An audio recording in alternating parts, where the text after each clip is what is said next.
Resourceful Designer, episode 75, How to Use Landing Pages to Attract New Design Clients.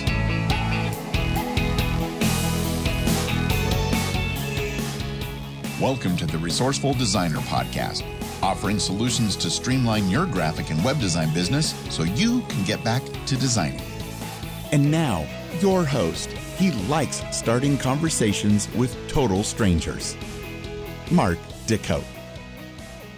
Thank you very much for taking the time to listen to this week's episode of the podcast. And whether this is your very first time tuning in or if you've been a long-time listener, either way, I really do appreciate you spending a little bit of time with me while I discuss ways to improve your design business. Now, I have to share an email that I got in this morning. Just a second, let me call it up here. I got an email. I'm designing some podcast artwork for a client, and I had sent him a couple of proofs, a couple of different versions for him to look at. And he had asked me one of the versions he really, really liked. And he had asked me to make a kind of minor change. He called it a major change, but in my opinion, it was just a minor change to some of the artwork. And when I sent it back to them, this is the message I got back from him. It says, I like this version much better, but what can be done to make it, quote unquote, pop more? Stand out from the crowd, or be more likely to catch the eye. And when I got that email in this morning, I just laughed because, it's one of those things that we joke about as designers, but in all honesty, it had been a long time since any of my clients had ever used that term. And I can hear you groaning at the other end of the mic here. The fact that the client actually said, what can be done to make it pop? And I saw that and I just kind of had to stop and shake my head and chuckle a little bit. Now, in all honesty, I don't know what I'm going to do. I haven't gone back to this project yet. I don't know what I'm going to do to, quote unquote, make it pop, but I'll come up with something. Who knows? Maybe I'll throw a drop shadow on everything and say, there, it's popping off the page because of the drop shadow. But no, I don't think I'm going to do that because with this particular artwork, it would probably make it look really bad. And the client will probably end up loving it and wanting to go with it. So I'm definitely not going to do the drop shadow thing. But I thought I'd share this email that I got this morning with you, just for a little chuckle. Now, another email that I received, and this one, I just want to mention that I am super excited.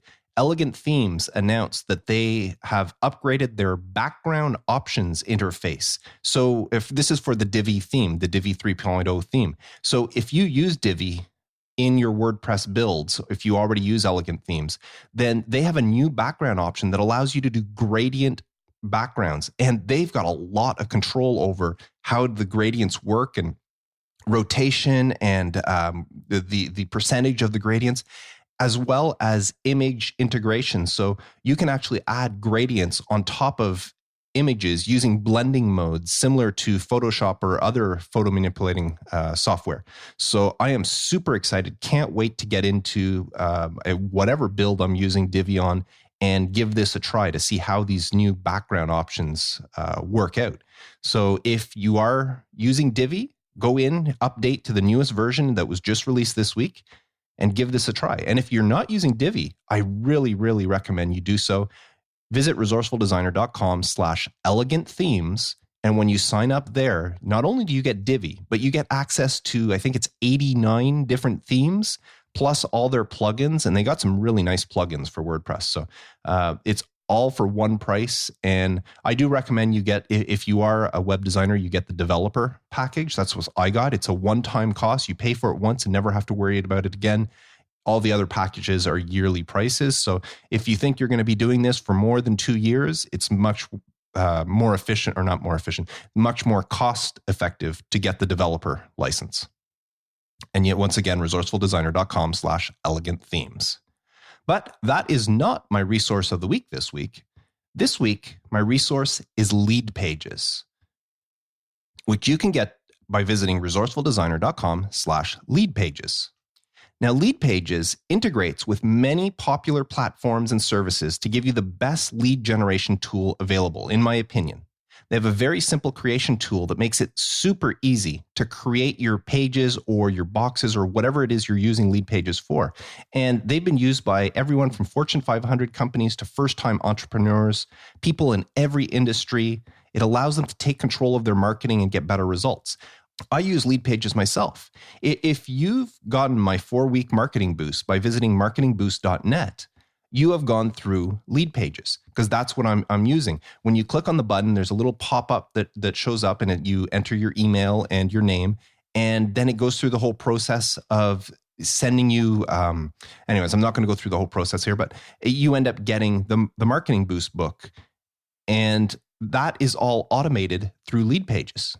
Lead pages is also how, if you hear the podcast, sometimes I'll say, if you want to get my 4-week Marketing Boost guide, text Marketing Boost, all one word, to 44222. Well, that is done through lead pages as well. And they call that lead digits is what they call it. And anyways, there's so many different integrations. I integrate it myself with MailChimp, but it integrates with so many other email programs. And it makes it very easy to make landing pages for creating sales funnel, for making lead generation and all sorts of stuff. And I wouldn't use anything else but.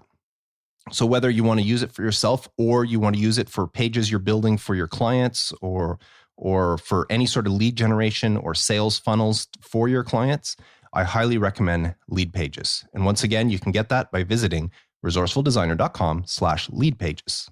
And before I get to today's main topic, I just want to remind you that I did create a new Patreon page where you can support Resourceful Designer. If you've been enjoying this podcast, if you've been getting anything out of this, if you think there's any value in what I do and you want to give back, you can support the podcast by visiting resourcefuldesigner.com/Patreon. That's Patreon.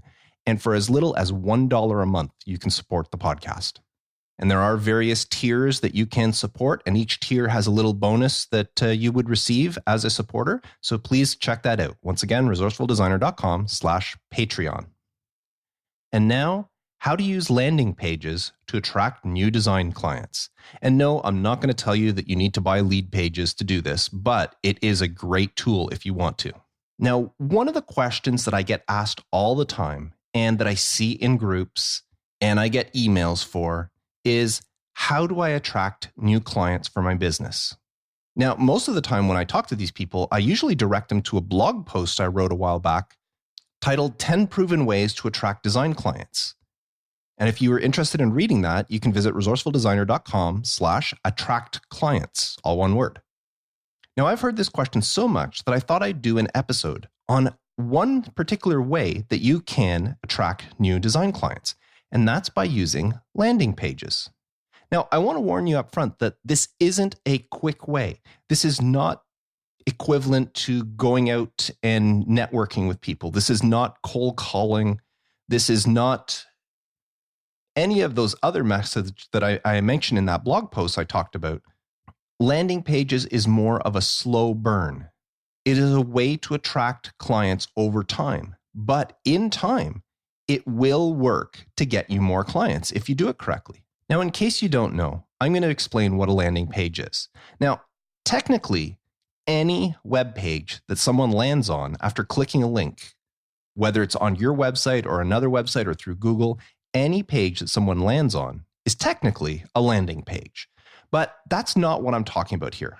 Today, I'm talking about dedicated landing pages. Now, a dedicated landing page is a web page with one marketing purpose in mind, and that's to generate some sort of lead or sale for the business. And in the case of today's topic, that would be to attract new clients for your design business.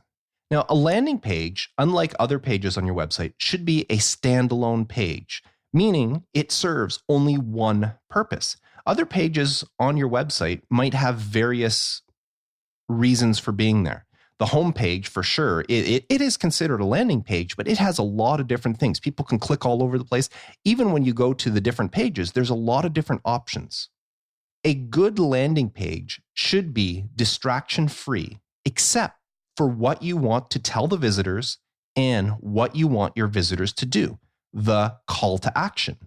I'm sure you've seen these pages before where you land on them and there's really nothing you can do on the page except maybe purchase the product or enter your email address for something or whatever, but there's really nothing else to do on the page except for that one thing. And that's what makes a good landing page. You could even go so far as to eliminate your header and your footer so that the page is only, again, one purpose. Now, marketingboost.net is an example of a landing page. Now, what that actually does is it redirects you to a page. Whenever you type in marketingboost.net, it redirects you to a page I have on resourcefuldesigner.com.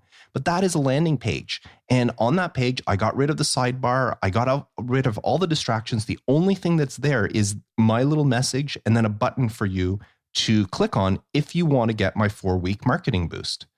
Now, yes, I could have gone even farther and eliminated the menu at the top. My menu is still there for you to get back to the homepage and the podcast and the blog and the resources and all that.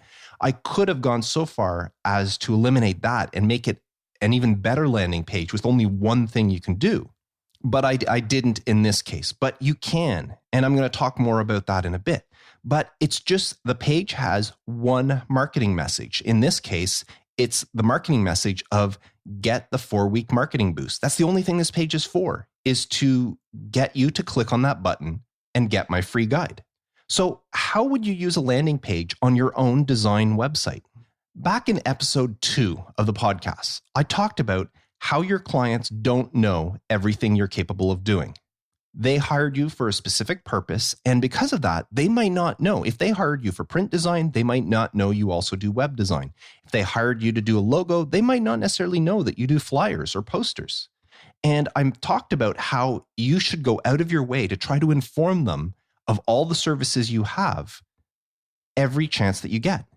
I touched on this again just recently in episode 72, getting new work from existing clients, where I talked about the same thing. On telling your existing clients what you do and other services you offered in the hopes of getting new work from them. But today's topic kind of flips that whole idea on its head. You see, it's great to inform existing clients of the other services in order to get more work from them. But for new clients, you don't want to confuse them by offering them so many different choices and services right out of the gate, especially if they're only looking for one thing. Now, I make a habit of visiting as many graphic designers and web designer websites as I can. Every time I come across one, anytime somebody follows me on Twitter, anytime somebody joins the Facebook group for Resourceful Designer, resourcefuldesigner.com/group, anytime somebody joins that, if they have a website listed in their profile, I will go visit their website just to see. I love looking at other designers' websites. I love looking at their portfolios. I love looking at how they built and how they're marketing themselves. And one thing that I see in common on almost every designer's website is that, of course, they offer logo design and branding and stationery and marketing materials and email marketing and websites and Facebook ads. And they list all the services, which is great. You need to do that. You need to have a listing of everything you do, whether you're doing illustration, you're doing greeting cards or wedding stationery or whatever. You have to have a listing of your services there for people to see.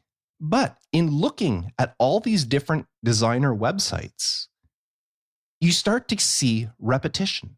They're all pretty much the same. Yes, they may look different. Of course, they are going to look different. They're all done by different designers, and they look wonderful. But their purpose is all the same. Throw everything out there and hope that something attracts the client. Think of it as a used car lot. If you're looking for a used car, you might go check out all the different used car lots in your area. And really, what makes one better than the other?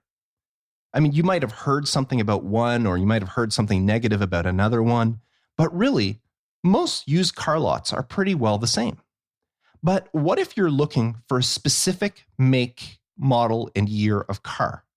Let's say I wanted to get a brand new, or not brand new, I wanted to get a used 2014 Jeep Cherokee. Well, would I go to all the different used car lots? No. Well, I might, but chances are, my first destination would be to go to my Jeep dealer and see what they have, because they're going to sell used cars as well. So I would go to the place that specializes in Jeep, especially if I was looking for that particular model. If I wanted a 2014 Jeep Cherokee, my first choice would be to go and look at the Jeep dealer.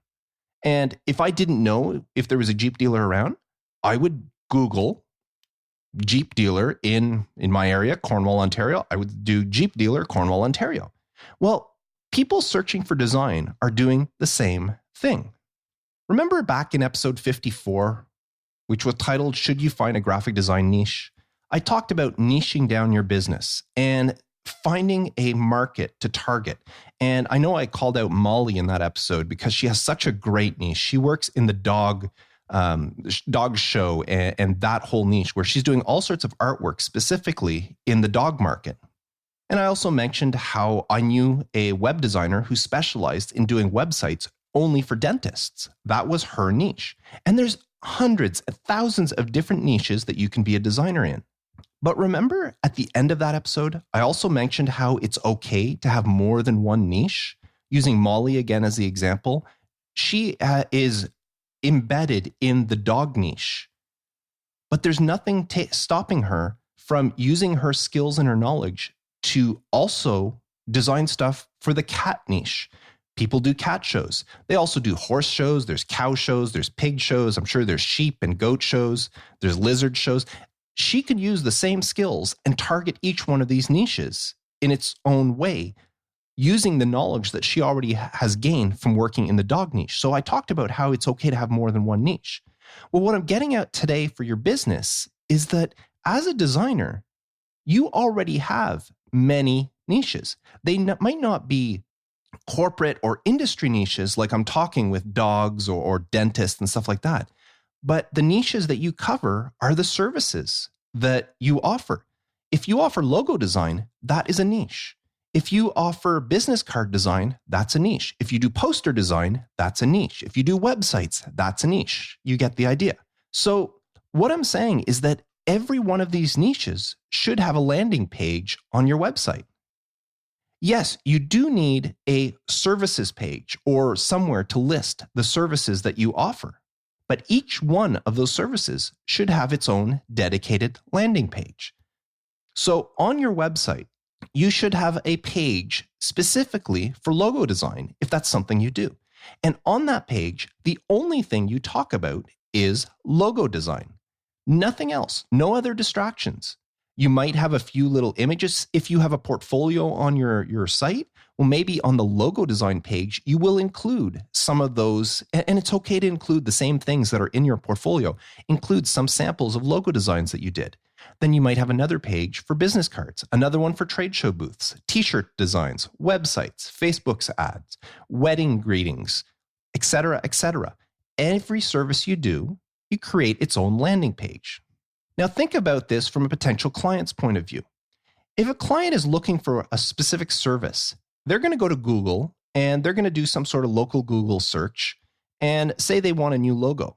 They might type in logo design Cleveland, Ohio, if that's their area. And they're going to come up with a list of design sites that talk about logo design in Cleveland, Ohio. And when they click on these, they're going to get designers that offer many services, just like most of you. And when they click on them, they're going to get websites that offer lots of different design services. But what if they came across a dedicated landing page just for logos in Cleveland, Ohio? Wouldn't that be more impressive if they came across a page and says, hey, you're looking for a logo design? You've come to the right place. We at Acme Design Studio offer a full service of designs, but one of the things we specialize in is logo design. Here's our process. Here's what we do when we design a logo for you. And then you describe your process. You might give some samples. And at the bottom, you have some sort of call to action, whether it's a button or a form they can fill out that says if you want to learn more, or if you want to get a quote, or if you want to discuss things, fill this out and we'll get in touch with you. Well, the fact that you've got this dedicated landing page specifically for logos will be much more impressive than landing on a graphic design website that says, hey, we do all sorts of things. And yeah, logos is one of them. And what you do on the landing page, as I said, you have your call to action. Now, maybe at the bottom, you can add a link and say, we offer a full range of services beyond just logos. If you're interested in learning more about us, then click here. And you have a little, not a big button or anything, but you just have a link that would take you to the homepage of your website. Now, if you noticed in my little example of Acme Design Studio there, I did use we at Acme Design Studio. And again, that's up to you whether you use we or I. I did do an episode of the podcast, episode 57, which was we versus I, choose a voice for your design business. If you're battling with that, if you're a single person, do you still want to use I as your pronoun or we as the pronoun? So check out that episode at resourcefuldesigner.com/episode 57 if you want to know more about that. But what you do is once you have your landing page created for logos, then it's really simple to repeat it. You copy that and you do one, just changing it for business cards. Do another one for t-shirts. You could even use the same wording, just changing things here and there to talk about that particular thing. Because most of the page will use the same wording. You might just change some of the imagery. I mean, if you're doing logos, you might want to have a image of a logo. If you're doing t-shirts, maybe you want to show an image of t-shirts. But overall, it's going to be the same wording. It'll be the same type of form that they're going to send you or fill out and contact you. So it makes it really easy to build these landing pages. And as I said, you should have one for every service you offer. Now, you're saying, well, that sounds like a lot of work. Why would I want to do that? Well, for one thing, it's not only great for your clients, it's great for your website's SEO. I mean, Google will rank those pages higher because of the content. Think about it. An entire page about logo design in Cleveland, Ohio, say as that example I used. Well, that page will rank higher than another Cleveland designer's website that just mentions logo design once on a page that talks about all sorts of other things. So over time, that's why I said this will take time, because it does take time to rank in Google and move up. But if you have a page that talks about, here's what we do for logo design, it has the H1 header talks about logo design. And if you've come for logo design, you've come to the right place. Here is our process when we design logos. And if your whole page is dedicated to that, and especially if you're mentioning, like, again, if we use, say, Cleveland, Ohio, if you say, are you in the Cleveland, Ohio area looking for a logo? You've come to the right place. We specialize in logo design. Well, that page, again, SEO-wise, will get a lot more traction than your standard run-of-the-mill graphic designer that mentions, oh yeah, we do logos. And it will be much more impressive when somebody who doesn't know, like if somebody knows of a designer or is referred to as a designer, that's one thing. But somebody in the area who doesn't know, and they type up, maybe they have a special event they're organizing, and this is the first time they're going to do the very first annual, comedy festival. And they said, well, we need a poster, but I don't know who to turn to for a poster. Well, go to Google and you type in poster design, Cleveland, Ohio. Well, you know what? They're going to come up with a couple of designers that might mention poster design on their website. Maybe it's just because they have a poster they did in their portfolio and it talks about it. But then when they come across a page that says, we specialize in poster designs for the Cleveland, Ohio area, they're going to be much more inclined of wanting to talk to that person, because a designer that does just about everything, or a place that specializes in posters and shows some example of posters, will be much more enticing for a client to reach out to. Now, once they reach out to you, it's up to you to close the deal, but there is a much better chance of them reaching out to you if you have a dedicated landing page for all these different services. Now, you notice in the examples that I was using, I was mentioning Cleveland, Ohio. That is another great way for you to attract business, because Google does do area or local SEO. So if you are in a certain area and you're offering these services, make sure you mention the area on the page, not just in the footer and not just on your contact page, but talk about it. We've been designing logos in the Cleveland, Ohio area since whatever, or, proud to have designed numerous logos in the Cleveland, Ohio area. Because people will look for stuff all over the place, but the very first thing somebody's going to look for is local. So in my case, I live just outside Cornwall, Ontario, here in Canada. People are going to search Cornwall, Ontario, and they might just search graphic design, Cornwall, Ontario graphic design. So you got to have something for that. But if they're looking for logo design, t-shirt design, poster design, website design, they will, first of all, type in their local area. So again, great for Google's local SEO, because if you've ever noticed, wherever you are, when you type in any search, chances are the first couple of things that show up in your Google search will be local businesses. Even if you didn't put your local area in, it's usually local businesses that show up. Try it. Go to Google and just type in plumber. Well, chances are the very first couple of items that show up will be plumbers in your area. And that's because Google's local SEO is taking precedence over its global SEO, unless you've somehow turned that off. And most people don't. So creating landing pages for every service that you do increases your web presence, makes Google like your website a whole lot more, creates a lot more links through your website because you're going to have a form, but you're also going to have some sort of link linking back to your main website. Now, something here about landing pages. Every landing page you create should link back to your homepage or someplace on your website. But from your website, you should not be linking to a landing page.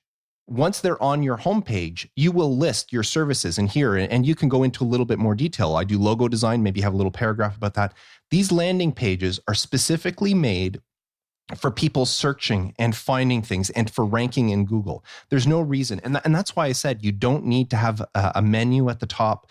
You don't need to have your footer. It can be just a page with an image with some text and a button. And as I said, a little line of text at the bottom to say, if you want to click here to get to our main page.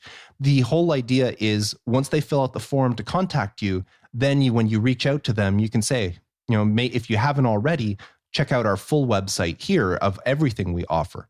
But on your website, you shouldn't necessarily have any links back to these landing pages. It should be a one-way. Again, this is a funnel. People land on these pages, and it should either direct them to call you, contact you somehow, or it directs them to your homepage, or if need be, a certain page on your website.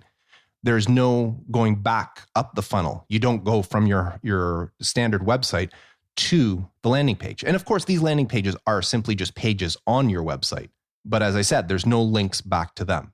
Now, just a few minutes ago, I talked about Google's local SEO and how great that works. Now, you can really expand things here. And I actually got this idea from Wes McDowell from the Deeply Graphic Design cast. When I had him on back in episode 14 of the podcast, I talked to him about moving because he had moved from Los Angeles to Chicago. And I talked to him about moving his business. And he had mentioned how he had specific landing pages for his web business, because that's what he doesn't do print design, he does web design. And he talked about how he still had a landing page for LA, and he was in the process of building a new landing page for Chicago because he can still attract both those traffics. So if you service more than one area, there's nothing stopping you from creating multiple landing pages. Where I am now in Cornwall, Ontario, I am 1 hour away from Ottawa, Ontario, Canada's capital. I'm 1 hour away from Montreal, Quebec. And I'm just a few hours, about 3.5 to 4 hours away from Toronto. Well, there's nothing stopping me from creating a landing page. So let's say logo design.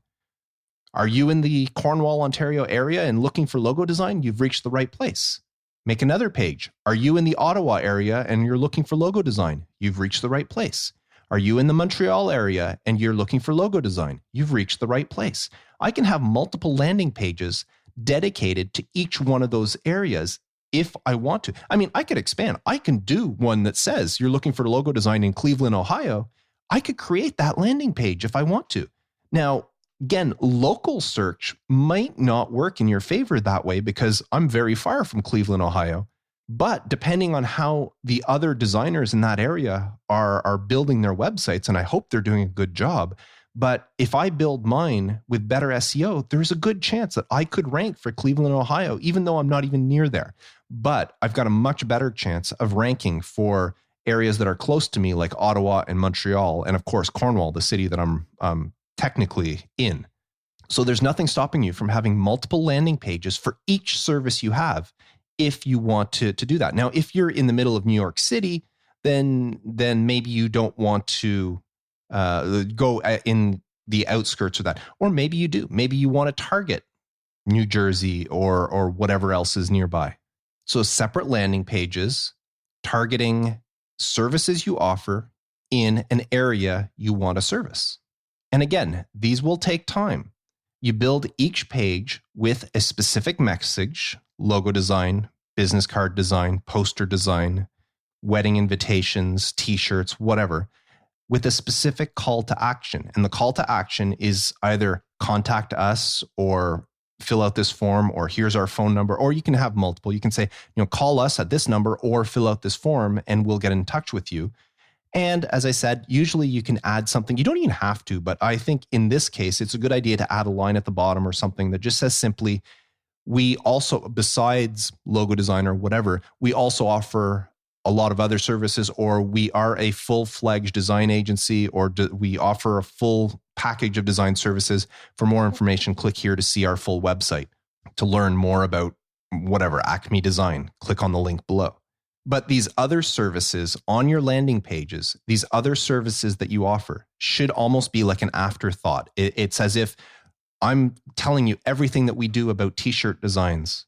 Here's what we do. Here's some samples that we've done before. Here's our process. Here's everything. And then there's the afterthought of, oh yeah, we also do all this other stuff. And if you want to know more, click here.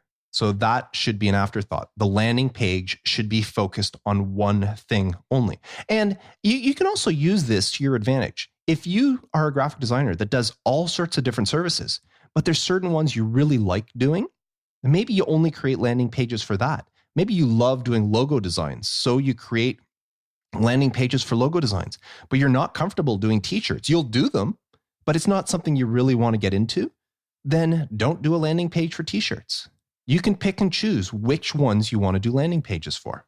And you've got a much better chance of attracting business and clients through those. Logo design, business cards, flyers, posters, animation, illustration, wedding invitations, Facebook ads, social media campaigns, email advertising or marketing, etc., etc., etc. So as I mentioned at the beginning, this isn't a strategy for getting new clients right now. It's a long-term strategy. It could take months. It could even take years before this pays off, but it will eventually pay off, because all it takes is for one person to one day down the road Google event poster and put in your hometown. And when they come across your website that says you specialize in event posters, all your effort will have paid off. And you know what? Here's a bonus for you. As this concept of landing pages for online marketing becomes more and more popular, and trust me, it is becoming very popular to create landing pages. As it becomes more and more popular, others, meaning your clients, will be looking for landing pages as well. So once you become familiar with building them for yourself, then you can start building and offering the service to your clients. And think about that. You could build a landing page stating that you build landing pages. Now, how meta is that? So my suggestion to you is, when you're done listening to this podcast, go take a look at your website and see, are there any services that you offer that deserve to have their own landing page?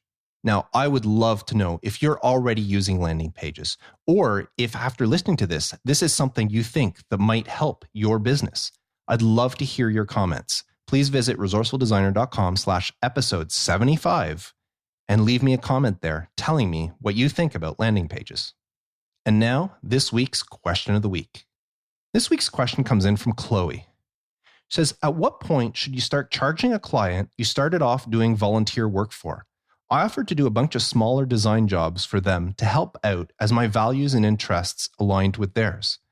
They are a small organization without much money. I wanted to offer some services for free, as I really like their brand and would value having them as a client for my portfolio. How do you bring this up without damaging the reputation? And then how do you go about increasing your hourly rate over time as the workload increases and become more regular? Well, thank you for your question, Chloe. Now, I'm going to take the second part of that question first. And that was, how do you go about increasing your hourly rate over time as the workload increases? Your workload should not determine your hourly rate. Your skill and your dedication, your experience are what should determine your hourly rate. Do not make the mistake, and I've seen this before, of people starting out and that are still fresh. Do not make the mistake of underselling your services and then over time trying to increase it. Figure out what a proper hourly rate is for a designer in your area.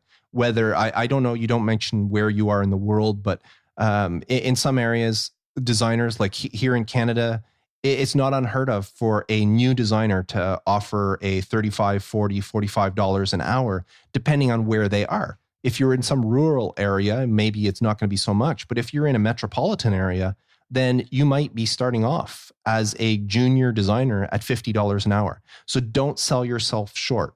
Now, how you increase that over time is simply when you think you deserve more money, you increase your price. It's completely up to you. And don't worry about affecting your clients. Back in episode 26 of the podcast, Raise Your Prices to Get Better Design Work, I talk about how you can go about raising your prices. I also have a blog post. If you go to resourcefuldesigner.com and look through the blog posts, there's one, I can't remember the title of it off the top of my head, but it's all about raising your design prices. And I just don't want you to make the mistake that I see a lot of young designers make, and that's underselling themselves, thinking, okay, I'll start off, I'm just starting off. I'm going to ask for my first money. I'll do it at $15 an hour. And you start doing work. And what happens then is it's hard to go from, say, $10 or $15 an hour to what you really deserve as $40 an hour or $35 or $50 or whatever. It's hard to make that jump and for people to stick with you. You're a lot better off to go right from the start and say, listen, I'm starting a business. This is what it is, $40 an hour now. And maybe you might lose some clients, but that's just the nature of the business. Some people will only be with you because you were doing work for free. Now, I'm not saying that this place that you work with, where you were doing volunteer work, you mentioned how they don't have a lot of money. Well, there is a possibility that as soon as you say, I'm going to start charging you, there's always the possibility, whether you like them as an organization, whether your values align, there is a possibility that they'll say, well, thank you, but we're going to find somebody else who can do it for free. And that's just the nature of the industry. There are people that will do that. I don't want to use the word taking advantage, but that's what they're doing. They're taking advantage of your good heart and that you're able to help them out and work for free. But if you want to do this as a business, then you have to start treating it like a business, and you can't be in a business and not charge for something. Now, I'm not saying that a business shouldn't be doing free work. There is pro bono. But when you're trying to start off your business, you need to be making some income somewhere. And maybe it's a matter of finding other clients and charging and keep doing work for free for this client. But if it's something you specifically asked, how do you go about asking them for money or saying that you're going to start charging them? And at what point you should do that? Well, the point that you should start charging your client is at the point where you take your design business seriously. It's one thing to say, I'm doing this as a hobby, but once you start doing it as a business, you got to start thinking of it as a business. And you just go to them and say, listen, I was doing this, for years, but now I've started a business and this is what I'm doing for a living now. And in order to do some work, I'm going to have to charge you for my services, and see where that conversation goes. And as I said, Chloe, maybe they're going to say, well, thank you very much, but we'll find somebody else. And then it's totally up to you whether you want to say, well, okay, I'll keep doing it for you. And maybe you will. I don't recommend you do that, because then they would really be taking advantage of you, especially knowing that you are doing this as a living and you and then asking for you to do it for free. That would be taking advantage of you. But it's entirely up to you. But at any point, you just simply say, this isn't a hobby anymore. I didn't mind doing it for free when it was a hobby, but now it's a business. And as a business, I should be paid for my services and my experience and my skills. And if they can't appreciate that, then find somebody else that will. And one last thing I want to say about, you don't specifically say whether this is a charity. You just say it's a client and your values mesh with them, but they don't have much money. If you're working for charities, I've found that's a big deception in the design world. A lot of charities do have a lot of money when it comes to their designs and their branding. They come off as saying, oh, we're a charity, we don't have a lot of money. But a lot of charities do actually have more money to spend on this sort of stuff because they need the design services to help attract more people to donate to their charity. So they actually do have a budget. And you would be surprised at some of the charities that you think, oh, well, these people, they have barely any money. Here they're trying to raise this money for a good cause.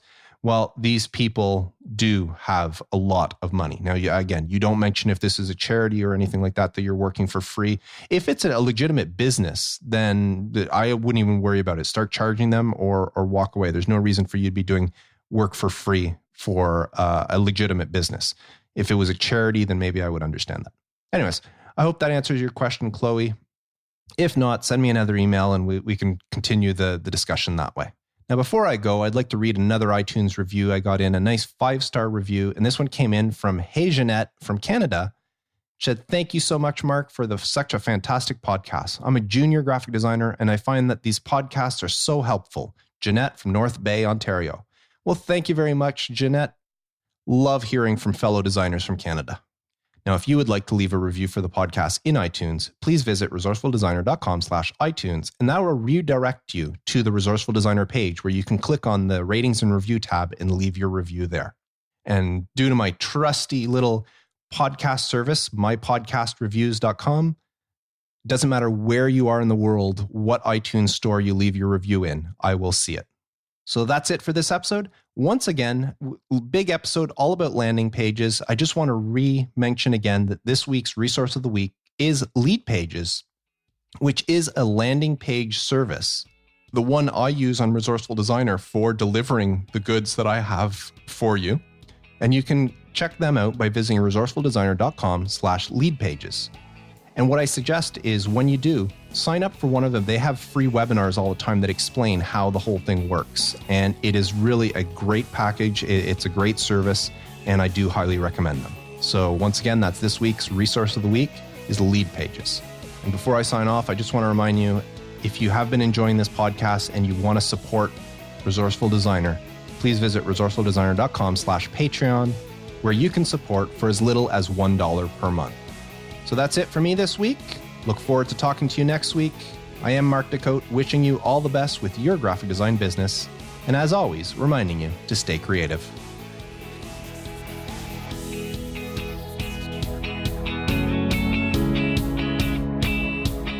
Thanks for listening to the Resourceful Designer Podcast at resourcefuldesigner.com.